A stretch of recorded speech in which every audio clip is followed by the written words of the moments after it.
करना चाहता हूं, ये बताइए कि एसआईआर की प्रक्रिया इतने बड़े पैमाने पर देश के 12 राज्यों में, उसमें भी उत्तर प्रदेश, जहां तकरीबन मेरे ख्याल से 15.5 करोड़ के आसपास मतदाता हैं, इतने मैराथन प्रक्रिया की आवश्यकता क्यों?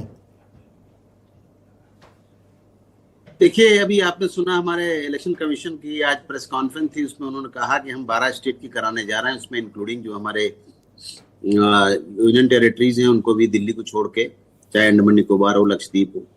अब आप ये बात देखिए ना इस बात को कि एक तरफ तो सारे जो दल हैं आपके, मैं आपको कार्यकर्ताओं को यार आपके सुनने वालों को और आपके जो यहाँ पर डिबेटर्स बैठे हैं उन सबको बताना चाहूंगा कि सभी जितनी पार्टियों के डिबेटर हैं उनको मालूम होगा और उनके कार्यकर्ताओं को पता होगा कि हमेशा ये आरोप लगाया जाता है इलेक्शन कमीशन के ऊपर कि इलेक्शन कमीशन ने लिस्ट खराब रखी है, लिस्ट में बेईमानी हो गई है, लिस्ट में ये नाम जोड़ दिया है, वो काट दिया है, ये है वो है, दुनिया भर की बातें।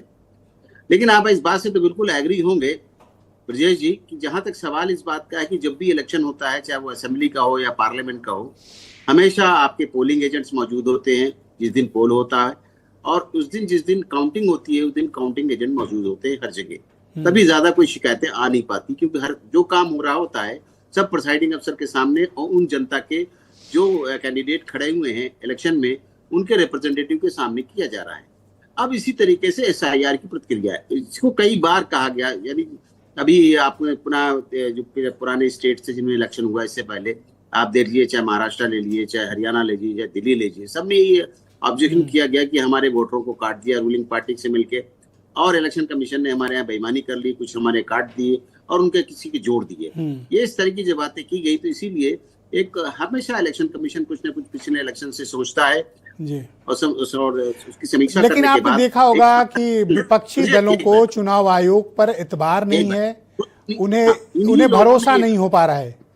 जी, इन्हीं लोगों ने कहा था कि ये सूचियां हैं, उन सूचियों को आपको याद होगा 2004 में हुआ, फिर 2008 में हुआ, तब ये अब 20 साल के बाद होने जा रहा है लगभग। तो अगर इनको देखिए, जितने लोग मर गए हैं उनको तो हटाना पड़ेगा, इसमें कोई दुराय नहीं, आप इस बात से एग्री करेंगे जी। और जितने लोग माइग्रेट कर गए उनको भी हटाना पड़ेगा। जो नए आ रहे हैं हमारे नए वोटर, चाहे वो ट्रांसफर होके आए, माइग्रेट होके आए हो, या नए इंडक्शन हो रहा हो। मैं आपसे 2 सवाल करना चाहता हूँ, 2 सवाल। एक तो हर साल हमारे प्रदेश में, उत्तर प्रदेश का मैं खासतौर पर रेफरेंस देना चाहता हूँ, हर साल हमारे यहाँ दिसंबर से जनवरी तक का जो वक्त होता है उसमें मतदाता सूची पुनरीक्षण होता है, मतलब एक तयशुदा प्रक्रिया है, हर साल होता है। ये एसआईआर कराने की जरूरत क्यों है, मैं ये जानना चाहता हूँ। एसआईआर कराने का, एसआईआर देखिए, एसआईआर कराने का इसीलिए हो रहा है कि टोटल अपडेट हो जाएगी लिस्ट, जो अभी तक जो कुछ कमियां रह गई हैं वो कमियां तो दूर हो जाएंगी, इसलिए किया गया है। ये नहीं इसमें कि किसी को कुछ बेनिफिट मिलने वाला है। क्यों, आप देखिए ना, इस बात से बिल्कुल क्लियर हो जाता है, जैसे मैं भी कह रहा था पोलिंग का और काउंटिंग का, इसी तरीके से हमारे जो बीएलओज होंगे उनके साथ में हर पार्टी का बीएलए ऑथराइज्ड है चेक करने के लिए, बात करने के लिए, ऑब्जेक्शन करने के लिए, और एडिशन के लिए, डिलीशन के लिए। अब इसमें क्या बात, कहीं पे कोई चीज छुपी बात है, आप बताएं। दूसरा एक और विपक्ष जो मुद्दा उठाता है अमीन साहब, भरोसे का काम ही है सर। देखिए क्या है, कोई भी रिश्ता चलता है, कोई भी डेमोक्रेसी में कोई भी विषय हम बहुत वर्सटाइल तब करते हैं, मजबूत तब होता है जब भरोसा होता है। इस वक्त चुनाव आयोग और अपोजिशन के बीच एक अविश्वास की गहरी खाई है। मैं ये जानना चाहता हूं कि इस खाई को पाटा क्यों नहीं जा रहा है।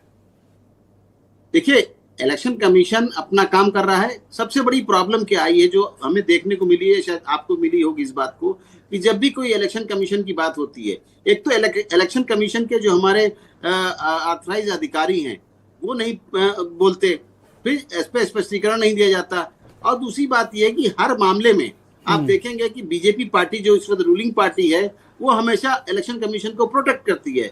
यह नहीं होना चाहिए। इलेक्शन कमीशन को अपने आप प्रोटेक्शन लेना चाहिए, अपने आप रिप्लाई देना चाहिए, और अगर हम जैसे लोग कुछ एक्सपर्ट हैं तो उनको जब आप बुलाते हैं तो उस बात को हम शंका दूर कर देते हैं। लेकिन देखिए, आज मैंने आपको पहले क्यों आमंत्रित किया, सबसे पहले क्योंकि आप सर इलेक्शन प्रोसेस से जुड़े हुए एक सीनियर अधिकारी हैं, आप ज्यादा क्लैरिटी दे पाएंगे बजाय किसी पॉलिटिकल पार्टी के। तो वही बात मैंने बताई ना, क्यों तब लोग करते हैं पॉलिटिकल पार्टी, जब बीजेपी आयोग को डिफेंड करने आ जाती, जो आप अभी मुद्दा उठा रहे थे, यही एक पॉइंट है जिससे डाउट क्रिएट होता है। ब्रजेश जी, इसीलिए डाउट क्रिएट होता है, इसलिए हर आदमी समझता है कि बीजेपी पार्टी जो है उसको खरीद रखा है इलेक्शन कमीशन को, या इलेक्शन कमीशन बिका हुआ है उनके हाथ में, या उनका वो सपोर्ट करता है।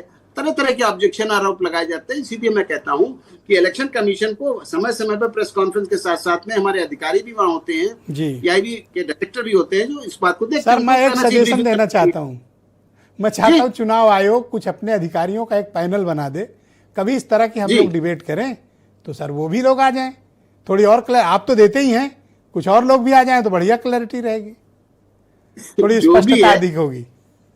हाँ नहीं, मैं कह रहा हूँ जहां तक सवाल है, इसमें अभी जो प्रक्रिया की जा रही है इसमें बीएलएस बुलाए जाए हैं, बूथ लेवल असिस्टेंट, हर पार्टी को तय किया गया है, तो उसमें कोई बात छुपी नहीं रहेगी, हर चीज सामने होगी सबके सामने। अब इसमें कहाँ पे प्रॉब्लम आ गई? जी बहुत शुक्रिया सर, प्लीज हमारे साथ कंटिन्यू रहिएगा, क्योंकि आपने बात उठाई कि बीजेपी चुनाव आयोग को